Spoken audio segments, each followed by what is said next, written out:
நிகழும் ஸ்ரீ மங்களகரமான குரோதி ஆண்டு ஆடி மாதம் 16ஆம் தேதி வியாழக்கிழமை அன்று துவாதசி திதியில் மிருகசிரிசம் நட்சத்திரத்தில் வியாகாதம் நாமயோகத்தில் தைத்தூலம் கரணத்தினில் மகா பிரதோஷம் கூடிய நன்னாளில் இந்த மகத்தான ஆகஸ்ட் மாதம் பிறக்கிறது.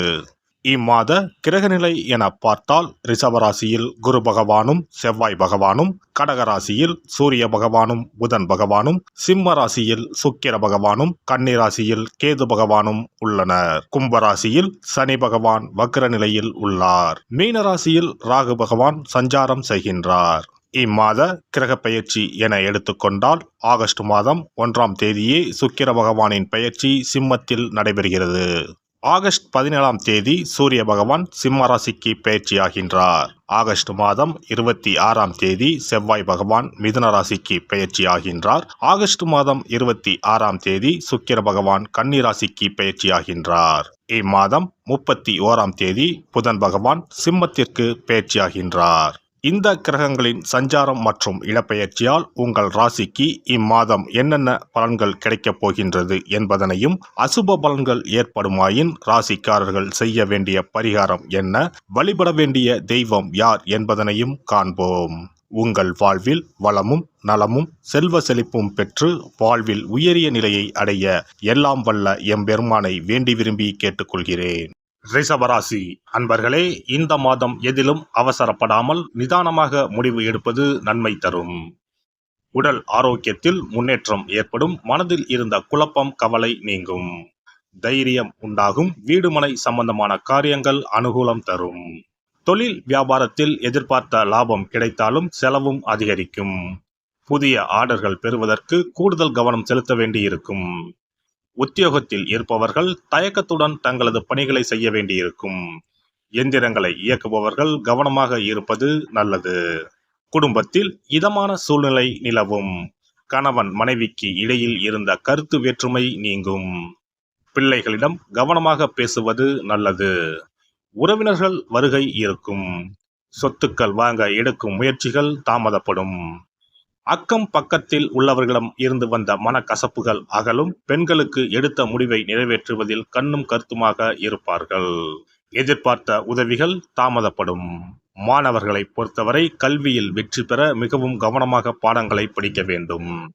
மனக்குழப்பம் நீங்கி தெளிவான சிந்தனை மேலோங்கும். கலைத்துறையினருக்கு சில அத்தியாவசிய தேவைகளுக்கு செலவு செய்ய பண பற்றாக்குறையை சந்திக்கலாம். சனி சஞ்சாரத்தால் ஒரு பிரச்சனை முடிந்ததும் இன்னொரு பிரச்சனை உருவாகலாம். அரசியல் துறையினருக்கு எடுத்த காரியங்களில் உடனே வெற்றி ஏற்படும். சில காரியங்களில் தாமதமாக வெற்றி உண்டாகும். உங்கள் விடாமுயற்சிதான் உங்களுக்கு வெற்றியை தேடித்தரும். பழகும் நண்பர்களை எடை போட முடியாது. நட்சத்திர பலன்கள். கார்த்திகை நட்சத்திரம். இந்த மாதம் கடந்த காலத்தில் உங்களை விட்டு சென்றவர்கள் விரும்பி வந்து சேர்வார்கள். உறவு பலப்படும். தொலைபேசி தொடர்பு மூலமாக சில புதிய தொழில் ஒப்பந்தங்களை ஏற்படுத்தி லாபம் தேடும் முயற்சியில் ஈடுபடலாம். குடும்பத்தில் மகிழ்ச்சிக்கு குறைவு இருக்காது. சுப நிகழ்ச்சிகள் நடைபெறும். ரோகிணி நட்சத்திரம். இந்த மாதம் சில அத்தியாவசிய தேவைகளுக்கு செலவு செய்ய பண பற்றாக்குறையை சந்திக்கலாம். ஒரு பிரச்சனை முடிந்ததும் இன்னொரு பிரச்சனை உருவாகலாம். ஆனாலும் மகிழ்ச்சியாக இருப்பீர்கள். உங்கள் பிரச்சனைகள் எவ்வளவு இருந்தாலும் தோல்வியும் தோய்வும் இல்லாமல் சமாளித்து ஜெயிக்கலாம். மிருகசிரிசம் நட்சத்திரம். இந்த மாதம் எடுத்த காரியங்களில் உடனே வெற்றி ஏற்படும். உங்கள் விடாமுயற்சிதான் உங்களுக்கு வெற்றியை தேடித்தரும். பழகும் நண்பர்களை எடை போட முடியாது. வெளுத்தது எல்லாம் பால் என்று நம்பும் உங்கள் பெருந்தன்மையை கொஞ்சம் ஒதுக்கி வைக்கவும். வெள்ளிக்கிழமை அன்று அம்மனுக்கு அர்ச்சனை செய்து வணங்க கஷ்டங்கள் நீங்கி வாழ்வில் சுகம் உண்டாகும். சிறப்பு தொகுப்பு. கண் திருஷ்டிகள் அகன்று தடைப்பட்டு கொண்டிருக்கும் காரியங்கள் நிறைவேற செய்ய வேண்டிய பரிகாரம் என்ன என்பதனை பற்றி காண்போம். வாழ்க்கையில் நல்ல நிலையில் இருந்தவர்கள் கூட திடீரென்று பொருளாதாரம் இழந்து மன கஷ்டங்களுடன் வாழும் நிலை ஏற்படும். இந்த நிலை எதனால் ஏற்பட்டது என்று ஆராய்ந்து பார்த்தால் பெரும்பாலும் அவர்களின் மீதான கண் திருஷ்டிதான் காரணமாக இருக்கும். கல்லடி பட்டாலும் கண்ணடி படக்கூடாது என்று சொல்வார்கள் அல்லவா, அது உண்மைதான். இது போன்ற பிறரின் பொறாமை கொண்ட கண் திருஷ்டியினால் பலரின் வாழ்க்கை சிரமத்திற்கு ஆளாக நேரிடும். இது போன்ற கண் திருஷ்டிகளிலிருந்து எப்படி தப்பிப்பது? இருக்கவே இருக்கிறது எளிதாக கிடைக்கும் ஊமத்தஞ்செடி.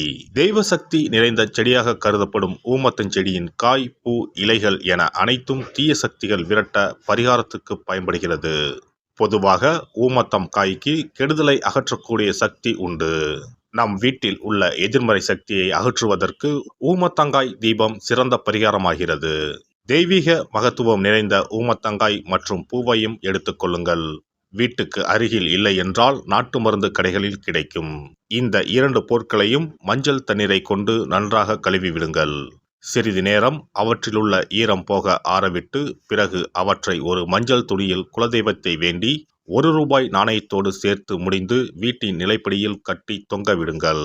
இந்த முடிச்சை வெள்ளிக்கிழமை அல்லது ஞாயிற்றுக்கிழமைகளில் தயார் செய்து வாசல் படியில் கட்டுவது சிறப்பு.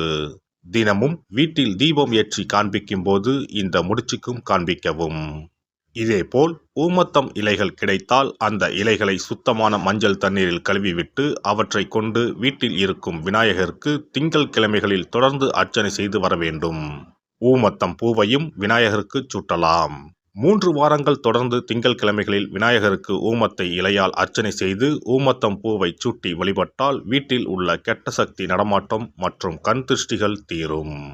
ஊமத்தம் செடியும் சிவபெருமானுக்கு உகந்த இலை ஆகும். இந்த ஊமத்தங்காய் வைத்து சிவபெருமானுக்கு தீபம் ஏற்றி வழிபடுவதன் மூலம் நமது பிரச்சனைகளில் இருந்து எளிதாக விடுபட முடியும். முதலில் 2 ஊமத்தங்காய்களை எடுத்துக்கொள்ள வேண்டும். அவற்றின் மீது முட்கள் இருப்பதால் மிகவும் கவனமாக கையாள வேண்டும். ஊமத்தங்காயின் காம்பு பகுதிகளை வெட்டி கொண்டு கத்தியை பயன்படுத்தி ஊமத்தங்காயின் உள்ளே இருக்கும் விதை பகுதியை முழுவதுமாக நீக்கிவிட வேண்டும். பின்னர் 2 அகல் விளக்குகள் மற்றும் விளக்கு வைப்பதற்கான 2 தட்டுகளை எடுத்து சுத்தம் செய்து அவற்றிற்கு மஞ்சள் குங்குமம் போட்டு வைத்துக் கொள்ள வேண்டும். பின்னர் 2 தட்டின் மீதும் ஒவ்வொரு அகல் விளக்கை வைத்துக் கொள்ள வேண்டும். அதன் பிறகு எப்போதும் பூஜை செய்வதற்கு வைப்பது போன்ற வெத்தலைப்பாக்கு, பழம் போன்றவற்றை வைத்துவிட்டு 2 விளக்குகளையும் ஏற்றி சிவபெருமானை மனதார வேண்டிக் கொள்ள வேண்டும். எனக்கு இருக்கும் பிரச்சனைகள் அனைத்தும் தீர்ந்து இன்பமான வாழ்க்கை கிடைக்க வேண்டும் என வேண்டிக் கொள்ள வேண்டும். இந்த பூஜையை வெள்ளிக்கிழமை அன்று தொடங்கினால் தொடர்ந்து 9 வெள்ளிக்கிழமைகள் செய்ய வேண்டும். ஊமத்தங்காயின் மீது எவ்வாறு முட்கள் இருக்கிறதோ அதுபோல நமது வாழ்க்கையில் இருக்கும் முட்கள் போன்ற பிரச்சனைகளை அவை தீர்த்து வைக்கின்றன. இந்த பூஜையை நாம் தொடர்ந்து செய்து வருவதால் நம் மீது இருக்கும் கண் திருஷ்டிகள் அகன்றுவிடும். தீராத துயரங்கள் தீர்ந்துவிடும். பணம், நகை நம்மிடம் பெருகி வரும். சிலருக்கு கையில் சுத்தமாக பணம் இருக்காது. வறுமை தாண்டவமாடும். கடன் தொல்லையால் கஷ்டப்படுவார்கள். பண பிரச்சனையில் சிக்கி கொண்டிருப்பவர்கள் இந்த தீபத்தை ஏற்றினால் 3 வாரங்களில் நல்ல பலனை பெற முடியும். தொழிலில் நல்ல முன்னேற்றம் இருக்கும். கடன் பிரச்சனைகள் தீரும். உறவினர்களிடையே பகைமை இருந்தால் அவையும் மறைந்துவிடும். நோய்வாய் உள்ளவர்கள் இந்த தீபத்தை ஏற்றுவதன் மூலம் நல்ல பலனை பெற முடியும். பொதுவாகவே எந்த பரிகாரம் என்றாலும் அதை முழு நம்பிக்கையுடன் செய்தால் மட்டுமே முழு பலன் கிடைக்கும் என்பதை நினைவில் கொள்ளுங்கள்.